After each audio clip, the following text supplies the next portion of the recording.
약간 출발은 조금 아쉬움은 남아요. 약보합으로 마감을 했거든요. 일단 지수 한번 보시면 근데 이게 사실 하락했다라고 보기에도 애매한 수준의 낙폭이긴 하죠. 그래서 다우지수 0.1 내렸고 S&P는 사실 0%입니다. 아주 소폭 하락을 했고 나스닥도 0.1% 내렸습니다. 근데 저희가 이제 지난주 금요일장을 저희가 원래 월요일날 봐야 되는데 어제 저희가 못했기 때문에 잠깐 주간지수와 4월 월간지수 그냥 짧게 좀 보고 가자면 지난주 0.9% 다우지수 올랐고요. S&P도 0.9, 나스닥은 1.3% 주간 상승률을 기록을 했습니다. 4월 성과를 좀 보더라도 우리 4월 시작할 때 4월 증시는 괜찮았대요. 오르는 달이래요. 라고 이야기를 하고 시작을 했었잖아요. 근데 실제로 다우지수가 2.5% 올랐고요. S&P 1.5 그리고 나스닥 지수는 그냥 약간 강보합 정도로 마감을 한 이런 월별 상승률 기록을 했습니다.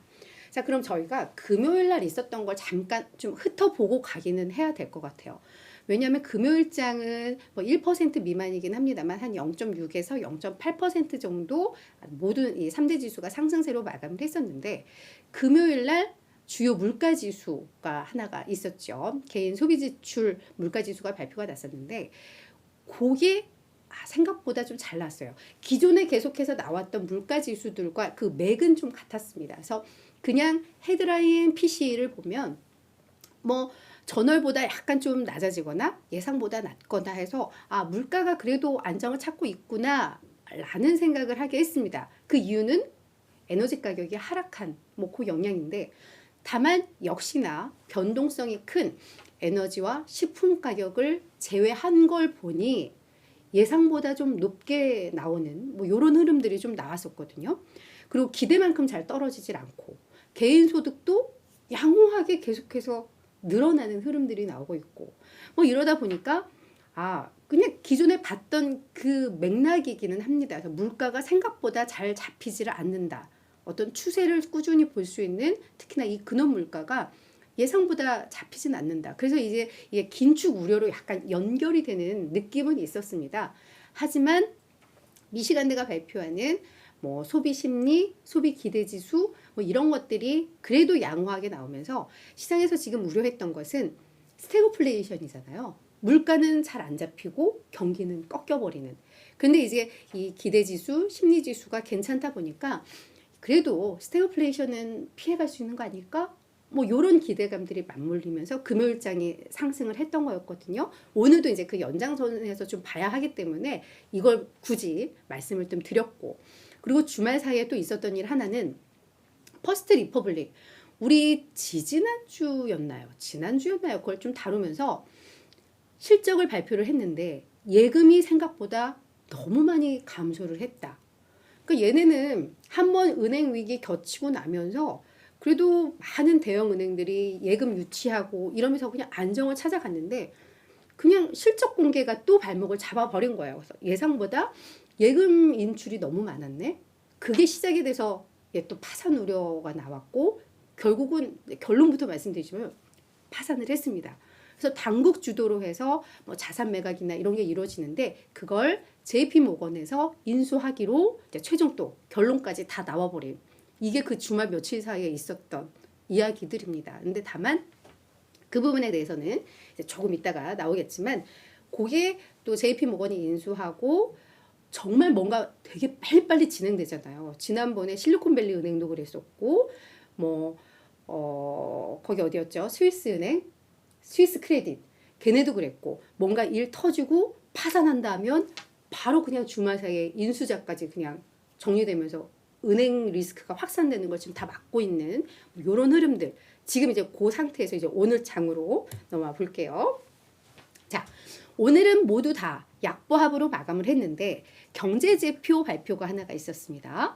4월 ISM 제조업 이 구매 관리자 지수 PMI 지수가 나왔는데 이게 47.1로 전월이라던가 또한 시장의 예상보다 높게 나왔습니다. 사실 이게 기준치가 50이기 때문에 여전히 위축 국면인 거는 맞습니다만 생각보다는 나쁘지 않다. 제조업 경기가 둔화가 되고 있지만 그 속도가 완만하다라고 보는 거죠. 그러면 이게 앞서서 금요일장과 연관시켜 본다면 스태그플레이션에 대한 우려 좀 완화되는 걸로 이 정도 나오면 괜찮은 거 아니야? 저는 사실 그렇게 생각을 하는데 월가에서는 이번 2, 3일 날 FOMC 회의가 열리다 보니까 이게 약간 긴축 우려로 약간 이렇게 연결이 되면서 시장에 부담을 줬다라고 해석은 하고 있습니다. 근데 이게 긴축 우려로 시장에 부담을 줬다면 낙폭이 이걸로 끝나지는 않죠. 그죠? 그래서 사실은 이 지수는 저는 그냥 베스트였다라고 저는 사실은 해석은 합니다. 그리고 긴축은 사실 기정사실화예요. 이번 5월에 25bp 인상은 뭐 오히려 여기서 인상을 안 해버리면서 이상한 뭐 그런 국면이죠. 그래서 뭐 이게 긴축 우려로 연결됐다라고 이야기를 하는데 5월 회의에서의 25bp 인상 전망 하루 전날 지난주 금요일 날 83.9%에서 이게 93.5로 넘어왔는데 뭐 이거 뭐 큰 사실 차이는 없는 거죠. 이거는 25bp 인상이 기정사실화였으니까 6월에 또 추가적으로 인상할까? 요거는 하루 전날 그러니까 금요일 날 23.9에서 어저께 27.3으로 약간 높아지기는 했습니다만 여전히 6월에는 동결 가능성을 더 많이 점치고는 있습니다. 그래서 이걸 긴축 우려로 해석하기에는 좀 그렇고 오늘 장은 그냥 좀 숨을 골랐다라고 해석을 하면 될 것 같고요. 경제지표 좋았고 FOMC 회의에 대한 뭐 불확실성 이거는 그냥 다 예상 시나리오대로 다 정도로 해석을 하면 될 것 같아요. 그리고 그 JP 모건이 퍼스트 리퍼블릭을 인수를 하면서 그에 대한 평가는 매우 긍정적으로 나오고 있습니다. 일단 제이미 다이먼 JP 모건의 CEO는 이번 위기, 은행발 위기는 이제 거의 끝났다라고 좀 자신을 했습니다. 근데 약간 이렇게 부실한 은행을 인수하게 되면 그 인수 주체는 부담감으로 주가가 많이 하락을 하기도 하잖아요. 근데 JP 모건이 간밤에 2% 넘게 주가가 올랐거든요. 그러니까 인수를 한 것도 나쁘지 않다라고 평가를 하는 거예요.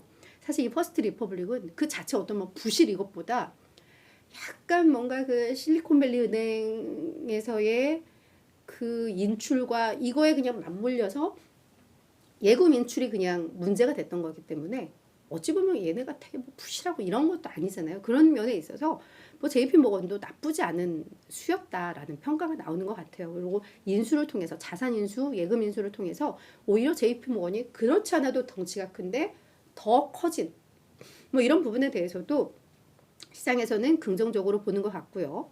그리고 월가에서도 JP 모건이 나서서 시장의 가장 큰 위협을 뭐 진압했다. 몇몇 은행의 위기가 은행 전반의 위기로 퍼지는 것을 JP 모건이 막아줬다. 뭐 이런 평가들이 나오면서 그냥 다 윈윈의 결과, 다 나쁘지 않은 그런 흐름들로 해석을 해볼 수가 있을 것 같습니다.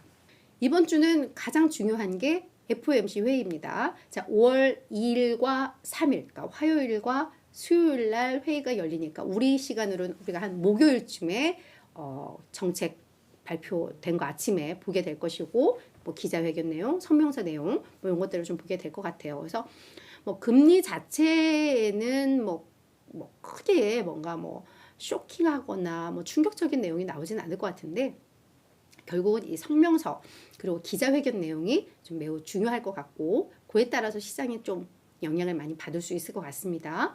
그리고 이번 주는 고용 보고서들이 또 집결되는 한 주입니다. 화요일 날 구인 이직 보고서가 나올 거고요.